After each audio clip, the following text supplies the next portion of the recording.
हमेशा की तरह अनीता का भाई अपनी राशन की दुकान पर काम कर रहा था, जो कि उसके घर से लगभग 30 से 35 किलोमीटर की दूरी पर था। दोपहर के लगभग 2 बज रहे थे और अनीता का भाई अपना काम पूरा करके घर लौट रहा था। यहाँ तक तो सब ठीक था, लेकिन जब वो अपने घर के पास पहुँचता है तभी उसने अनीता की ज़ोर ज़ोर से चीखने की आवाज़ सुनी और भागकर घर के अंदर गया। और घर के अंदर जाते ही वहाँ का मंजर देख उसके होश उड़ बहन के जाते साथ हैं। घटना हुई कि पेट फाड़ के उसका बच्चा देखा गया। अनीता पूरी तरह खून से लथपथ थी और उसका पेट कटा हुआ था। और इससे भी बड़ी बात यह थी कि अनीता 8 महीने की प्रेग्नेंट थी और इसी वक्त उसका पेट कटा हुआ था। उसके पेट की सारी अतड़ियाँ बाहर लटक रही थी और वह ज़ोर ज़ोर से चिल्ला रही थी। अपनी बहन को ऐसी हालत में देख उसका भाई पास के एक नज़दीकी हॉस्पिटल में उसको एडमिट करवा देता है।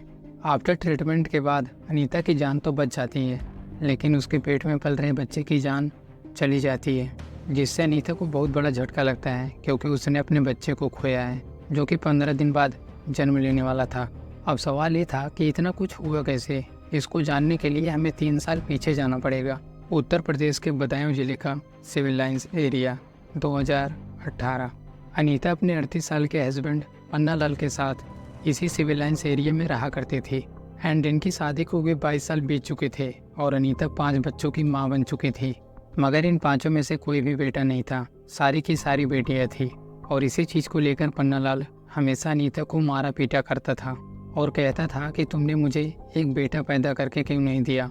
पन्ना लाल ऐसे ही हर रोज़ अनीता को मारता पीटता है, लेकिन कुछ महीनों बाद वो अनीता को तलाक देने की धमकी देने लगता है और वह कहता है कि वह दूसरी लड़की से शादी करेगा जो उसे लड़का पैदा करके देगी। उसकी इन बातों को सुनकर अनीता काफ़ी ज़्यादा डरने लगती है और वह इस मामले में अपने मायके वालों से डिस्कशन करने लगती है, जिसमें उसके मायके की सारी औरतें शामिल थी। वो अपने मायके वालों से कहती है कि मैं अपने पति को एक बेटा नहीं दे पा रही हूँ, जिससे वो मुझे तलाक देना चाह रहा है और वह किसी और से शादी करने की बात कर रहा है जो उसे एक बेटा दे सके।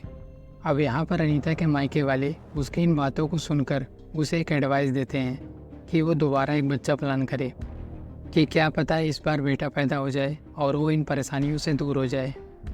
सितंबर 2020 एक बार फिर से अनीता प्रेग्नेंट होती है। उसके पेट में 8 महीने का बच्चा पल रहा था।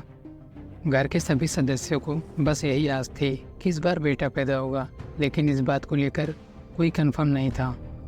इस वक्त ऐसी बहुत सारी मेडिकल टेक्नोलॉजी अवेलेबल हो गई हैं जिससे कि हम पता लगा सकते हैं कि आने वाला बेबी का जेंडर क्या है, लेकिन ये काफ़ी कॉस्टली होता है और अनीता बहुत गरीब फैमिली से थी तो वह इसे अफोर्ड नहीं कर सकती थी।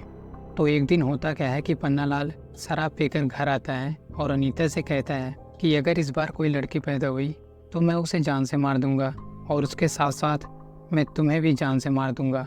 और इतना कहने के बाद वो अनीता का गर्दन दबाने लगता है और तभी अपने सेल्फ डिफेंस में अनीता पन्ना लाल को धक्का दे देती है और पन्ना लाल नीचे गिर जाता है। और तभी पन्ना लाल की नज़र टोकरी में पड़ी हंसिया पर पड़ती है, जिसका उपयोग हम नॉर्मली घास काटने के लिए करते हैं। पन्ना लाल हंसिया को अपने हाथ में उठा लेता है और चिल्लाकर कहता है कि आज मैं पता लगा के रहूँगा कि तेरी कोख में पल रहा बच्चा लड़का है या लड़की। और वह बिना सोचे समझे अनीता के पेट को बीच से काट देता है। इसके बाद वह अपने हाथ को अनीता के पेट में डालकर अपने बच्चे का पैर पकड़ के उसे बाहर खींचता है। यहाँ तक अनीता खुद को बचाने की बहुत कोशिश की, लेकिन वह कुछ नहीं कर पाई क्योंकि उसके पेट में पहले से ही 8 महीने का एक बच्चा पल रहा था। तो वह बेचारी इतना ही जोर लगा पाती। रूम का पूरा फर्श खून से भीग जाता है और उसकी अतड़ियाँ उसके पेट से बाहर लटक रही थी और उसके साथ ही उसके बेटे का आधा शरीर बाहर लटका हुआ था। अब यहाँ पर आप एक बार इमेजिन करके देखो कि अनीता का पेट बीच से कटा हुआ है और उसकी अतड़ियाँ उसके पेट से बाहर लटक रही हैं और उसके साथ साथ उसके बच्चे का आधा शरीर उसके पेट से बाहर लटक रहा है। वो धीरे धीरे अपने हाथों से अपने पेट की अतड़ियों को बटोर रही है और अगले हाथ से वह अपने बेटे का पैर पकड़े हुई है। वह कैसे भी करके धीरे धीरे अपने रूम से बाहर निकलती है और देखती है कि सामने से उसका भाई दौड़ता हुआ आ रहा है और उसका भाई तुरंत उसे पास के एक नज़दीकी हॉस्पिटल में एडमिट करवा देता है, जहां डॉक्टरों के अच्छे इलाज के चलते अनीता की जान तो बच जाती है, लेकिन लाख कोशिशों के बावजूद भी डॉक्टर उसके बच्चे की जान को नहीं बचा पाते, जो कि एक मेल चाइल्ड था। बच्चे को जन्म लेने में बस 15 दिन ही बचे थे, लेकिन पन्नालाल की वजह से अनीता ने अपना बच्चा खो दिया, जो कि एक बेटा था।